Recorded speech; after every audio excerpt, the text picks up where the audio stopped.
Practical viva क्या करें, क्या लिखें, क्या बनाएं, क्या पढ़ें, क्या पूछेगा, कैसे पूछेगा कि आप लोगों को जो बात मेरी सुननी होगी वो अगर आप ध्यान से सुन के गए तो हो सकता है कि आप है ना 40 में से 40 40 नहीं बेटा 30 होते हैं। वाइवा क्या होता है, एग्जामिनर कैसे पूछेगा, क्या पूछेगा, सर ये तो मुझे पता ही नहीं है। तो सबसे पहले मैं आप लोगों को वाइवा के लिए बता दूं, वाइवा प्रैक्टिकल क्या है क्या नहीं है, किस तरीके से आपको तैयार करना है, ये सारी जानकारी बिल्कुल समझ में आ गई मुझे। नमस्कार मेरी आर्मी, क्या हाल चाल, उम्मीद करते सारे लोग बढ़िया होंगे, मस्त होंगे और तंदुरुस्त होंगे और अपनी पढ़ाई को कर रहे हैं। लेकिन जैसे जैसे एग्जाम की डेट आ रही वैसे वैसे एक और सरदर्द पैदा हो चुका है। अभी हाल ही में बच्चों का बहुत सारा प्रॉब्लम आ रहा है। प्रैक्टिकल वाइवा क्या करें, क्या लिखें, क्या बनाएं, क्या पढ़ें, क्या पूछेगा, कैसे पूछेगा, इन सारों के जवाब, इन सारी बातों का जवाब थारा भाई आज देगा। तो आप लोगों को अंत तक बने रहना, मेरी बातों को ध्यान से सुनना है, फुल्ली सीना तान कर आप लोगों को जाना है एकदम चौड़िया के। तो जितनी बातें बताएं आप लोगों को एकदम सुनना होगा ध्यान से।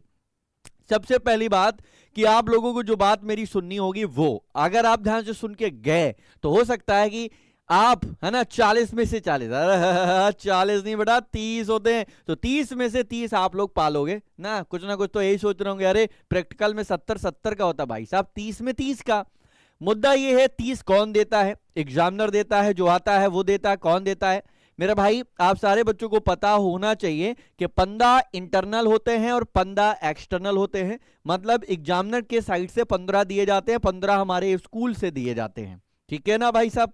तो 15 जो दिए जाएंगे, कुछ आपके कॉपी के, चार्ट के, मॉक है ना, प्रैक्टिकल वगैरह जो आप लिखते हो उन सभी को मिला मिलू के वो आप लोगों को 15 नंबर देता है। तो आज जानते हैं हम लोग किस तरीके से 30 में 30 मार्क्स लाना है, कैसे क्या करना है, ध्यान से सुनना है। तो भाई साहब आ जाओ। तो भैया जी सवाल है 30 में 30 का, सवाल है बेटा 30 में 30 का। तो आज 30 में 30 लेकर रहेंगे और सबको दिलाकर रहेंगे, बस ध्यान से सुनना मेरी बातों को। सबसे पहले प्रैक्टिकल वर्क क्या करना है, कैसे करके जाना है। सबसे पहले मुद्दा जो बहुत ज्यादा भयानक लेवल से बनता है, वाइवा। वाइवा क्या होता है, एग्जामिनर कैसे पूछेगा, क्या पूछेगा, सर ये तो मुझे पता ही नहीं है। तो सबसे पहले मैं आप लोगों को वाइवा के लिए बता दूं कि हमारे पास ये जो बनते हैं 15 नंबर एग्जामिनर के साइड से, 15 नंबर स्कूल के साइड से। स्कूल वाले तो सॉलिड ही होते। देखो एक बात बता दें, अगर आप प्राइवेट स्कूल से हो तो थोड़ा सा डरने की जरूरत नहीं है। अगर आप लोगों सरकारी स्कूल से हैं, दैट मीन्स गवर्नमेंट है, तो थोड़ा सा डरने की जरूरत है, क्योंकि वहां समझ रहे हो बेटा तो वहां पे थोड़ा नहीं चलता है। तो प्राइवेट वाले क्या है, इधर उधर देके भैया जी हो जाता है। लेकिन आप लोगों को क्या करना है, सॉलिड फिर भी जाना है, चले ना चले, हो कुछ ना हो, फिर भी सॉलिड होके जाना है एकदम रंगबाजी के साथ। इन सब बातों को बिल्कुल ध्यान में नहीं देना है, क्या होता है क्या नहीं होता, मेरी बातों को आपको ध्यान से सुनना है। कैसे आपको 30 में 30 पाने हैं भैया, लेके आने हैं। आपके स्कूल वालों ने इंडेक्स बनवाई होगी, ऐसी आपने बनाई होगी, उसमें हो सकता है अकार्बनिक के लिए, अम्लीय और क्षारीय मूलक के लिए पहचान के लिए आप लोगों ने बनाया होगा। फिर आप लोगों ने बनाया होगा अकार्बनिक के, अम्लीय और क्षारीय मूलक की पहचान करना। फिर आप लोगों ने अकार्बनिक के लिए है ना बेटा फिर से बनाए होंगे। बहुत सारे आप लोगों की टीचर ने बनवाए होंगे, कुछ कार्बनिक के भी होंगे। N/10 के लिए सांद्रता के लिए KMnO4 के अज्ञात विलयनों की सांद्रता ज्ञान करनी है। ऐसा टाइट्रेशन के दौरान, अनुमापन के दौरान आप लोग बनाएंगे। हो सकता है आप लोगों को है ना N/20, N/30, N/10 ferrous ammonium sulphate है ना बेटा, इसका भी KMnO4 का अज्ञात सल्फेट, मतलब कुछ इस तरीके से टाइट्रेशन जब करते हो तो आप लोगों को कलर चेंज दिखाया जाता है। लेकिन मुद्दा तो ये है कि सर हम बना तो लेते, कर तो लेते, ये आता तो सब कुछ, लेकिन हमारे स्कूल में तो लैब ही नहीं है, हमारे स्कूल में हमने लैब तो देखी ही नहीं है, उसके अंदर कौन कौन से टूल्स होते सर हमें ये भी नहीं पता है। तो जब आपको ये पता ही नहीं है, आपने पढ़ा ही नहीं है, तो आपको फिर और सीना चौड़ा करना है, क्योंकि एग्जामिनर आपसे है ना बेटा सेटिंग बाजी पहले से चल रही होगी, ठीक है। लेकिन डरना नहीं है, आपको तैयार होके जाना है। वाइवा में क्वेश्चन पूछे जाएंगे और आपको क्या क्या करना है वो बातें बिल्कुल ध्यान से सुनना। ये तो आपका हो गया फाइल जैसे भी आप लोगों ने बनाई हो, फाइल में आपको 110% बिल्कुल बहुत ज्यादा दिमाग लगा के नहीं लिखना है ना। जो लिख रहे हो वो लिख दो, पता चला सजाए पड़े और रात दिन लिख रहे भैया, ऐसे ही आप लिखो, ये कॉपी जो है कहीं नहीं जाती, आपके स्कूल में ही रहेगी और ऐसे कबाड़ के भाव में फेंक दी जाएगी। इंपॉर्टेंट क्या है, जब आप लोगों को जैसे एग्जाम की डेट आई, फाइनल वाली आ जाएगी, वाइवा वाली, वाइवा की डेट जो फाइनल आएगी उस दौरान आप लोगों को कॉपी लिखाई जाएगी, जिसमें 2 से 3 प्रैक्टिकल आपके लिखवाए जाएंगे। वो कॉपी अच्छी से लिखिएगा, वो आपका एग्जामिनर लेके जाता है। भैया वाइवा मैंने भी बहुत सारे लिए, आज भी लेता हूं वाइवा, उसी में है ना बेटा, परस्पेक्टिव से आप लोगों को वो बातें बता रहा हूं। तो अभी क्या करना है कि आप लोगों को बहुत सारी बातों में ये बात बहुत जरूरी है याद रखना। टाइट्रेशन तो कर ही लोगे मेरे भैया। अब लैब तो आप लोगों ने देखी नहीं भैया, लैब क्या होती है, लैब में क्या टेस्ट ट्यूब होती है, क्या ब्यूरेट है, क्या पिपेट है ना, क्या स्पैचुला है, आप कुछ नहीं जानते, ठीक है ना। अगर आपको एग्जामिनर कुछ लेके जाए तो आप सट्टे से लैब में जाएंगे, कुछ ना कुछ उठा उठा के पलट पलट के देखते रहोगे, देखते रहना ना बेटा, उड़ा दो लैब को ही, है ना। तो ये सब बातें ध्यान देनी। बहुत सारी लैब में आप लोगों को इस तरीके से टाइट्रेशन है, अनुमापन जिसे कहते हैं, ये सब करवाते हैं टीचर, है ना। बहुत सारे स्कूल में इस तरीके से टाइट्रेशन ही बिटिया कर रही है, टाइट्रेशन, ठीक है ना, जो आपका कलर चेंज वाला आप लोगों को भी बताया। अब इंपॉर्टेंट ये है कि बच्चों ने हमारे बोला क्या क्या पढ़ना है और वाइवा में कैसे जाना है। तो पहला मुद्दा क्या है, आपको 30 में 30 तो लाने ही है, स्कूल वाले 15 दे ही देते हैं। आप कैसे हैं, आपकी किस तरीके से आप पढ़ रहे हैं, कैसे स्टूडेंट्स हैं, वो उस बिहार पर सब कुछ मिल जाता है। 15 इंपॉर्टेंट है आउटर से, इंटरनल तो आप ले ही लोगे, एक्सटर्नल इंपॉर्टेंट है। तो पहला तो आपको वो कॉपी जो एग्जामिनर लेके जाता है वो कॉपी अच्छी होनी चाहिए। दूसरा, आप चार्ट में जो चीज बना के लेके जाएंगे, अपना वाइवा देंगे, तो वाइवा में आप लोगों को बहुत अच्छी तरीके से नर्वस नहीं होना है, एकदम तैयार होके जाना है। अब वो कौन कौन बातों पे ध्यान रखना है ताकि एग्जामिनर हमारे पर वो क्वेश्चन पूछ पाए, जो चीज चार्ट में बनाएंगे। अब आपका सबसे पहला मुद्दा, चार्ट में क्या बनाए।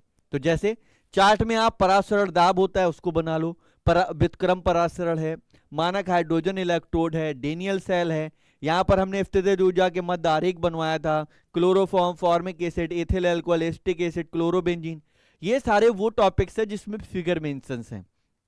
आप इनको बना सकते हो कोई भी उठा के, इतना आप बना के चले जाओ। अब जैसे ही आप एग्जामिनर के सामने आते हो तो जब वो चार्ट ओपन करेगा तो सबसे पहले जो चीज आपने बनाई, जो भी, जैसे फॉर एग्जांपल यहां पर आपने डीनियल सेल बनाया, इसके बारे में अच्छे से पढ़ के जाओ, ठीक है बेटा, अच्छे से पढ़ कर जाओ, पढ़ कर जाओ।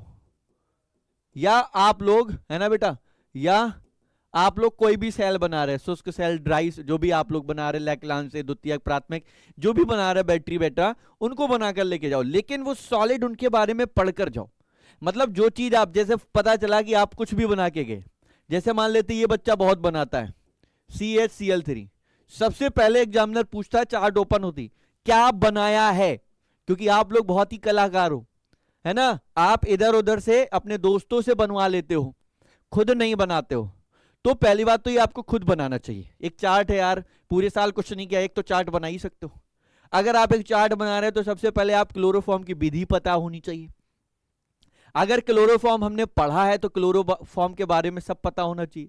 सबसे पहले एग्जामिनर का क्वेश्चन वही, क्या बना है। अब आप दूसरों से बनवा के लाए तो आपको पता ही नहीं क्या बना है।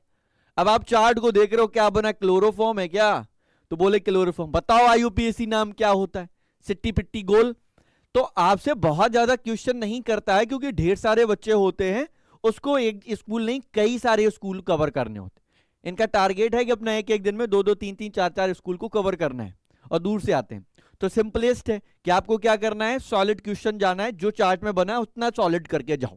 IUPAC क्या बनी है, इसका IUPAC नाम क्या होता है, बनाने की विधि है, क्लोरोफॉर्म अगर ये फलाने के साथ रिएक्शन कर ले तो क्या बनेगा। तो ये जो चीजें हैं हमने आपको क्लास के दौरान पढ़ाई हैं, वो सब आपको पता होना चाहिए। बाकी ज्यादा आप लोग डरिए मत, वाइवा प्रैक्टिकल कुछ नहीं है, बिल्कुल एक जो चीजें हैं आज से पहले की हम घटनाएं बताएं और आज बताएं तो आज कुछ नहीं होता है। पहले की कहानियां बेटा अलग थी, बहुत अलग लेवल से लैब होती थी, बहुत सारे स्कूलों में लैब नहीं होंगी। किन किन स्कूलों में लैब नहीं आज दिन तक नहीं देखी, वो कमेंट सेक्शन में जरूर बताइएगा, है ना। और आप लोगों को बिल्कुल नहीं डरना है, सीना चौड़िया के जाना है। बस इतना याद रखना, सामने वाला जब पूछता है तो नाम जरूर देखता है ना, शक्ल देखता है। स्कूल वाला टीचर भी साथ में बैठता है, तो बेइज्जती नहीं करवानी है। इस बिहाफ पर आप क्या करोगे, बिल्कुल डटे रहना है, जितना आप चार्ट में बना के लेके गए हो उतना जाओ पढ़कर। फिर ऐसे तो एग्जामिनर भाई है ना बिल्कुल फ्री खोपड़ी के कुछ भी पूछ सकता है, तो फिर वो कुछ भी पूछने में तो आपको फांसी लेगा, लेकिन उसके पास इतना समय नहीं, वो चार्ट खोलेगा, चार्ट से ही चीजें पूछेगा, बट उतनी सॉलिड करके जाओ। डेनियल सेल बनाए तो आप डेनियल सेल के बारे में बढ़िया पढ़ो। लवर सेतु तो बहुत ज्यादा पूछेगा, लवर सेतु हटा देंगे तो क्या बनेगा भैया। ये छोटे छोटे क्वेश्चंस होते हैं जो आपको सॉलिड करना है, ठीक है मेरे भाई। तो उम्मीद है आप लोगों को चार्ट, वाइवा, प्रैक्टिकल क्या है क्या नहीं है, किस तरीके से आपको तैयार करना है, ये सारी जानकारी बिल्कुल समझ में आ गई हो। ठीक है, आगे चलते हैं। तो बस यहीं तक हमारे आप लोगों के लिए ज्ञान था। बढ़िया तरीके से जाइए, 30 में 30 पाइए, बिल्कुल आपको नर्वस नहीं होना है, बिल्कुल एकदम एकदम बिल्कुल सॉलिड तरीके जाएंगे, ठीक है ना भाई। और 30 में 30 जिनके भी आ जाएं तो जरूर मेरे को बताइएगा सर 30 में 30 आ गए, आपकी बताई हुई बातें समझ में आई। तब तक के लिए सारे बच्चों को ढेर सारा प्यार, love you to all, wish you are very very all the best. जय हिंद।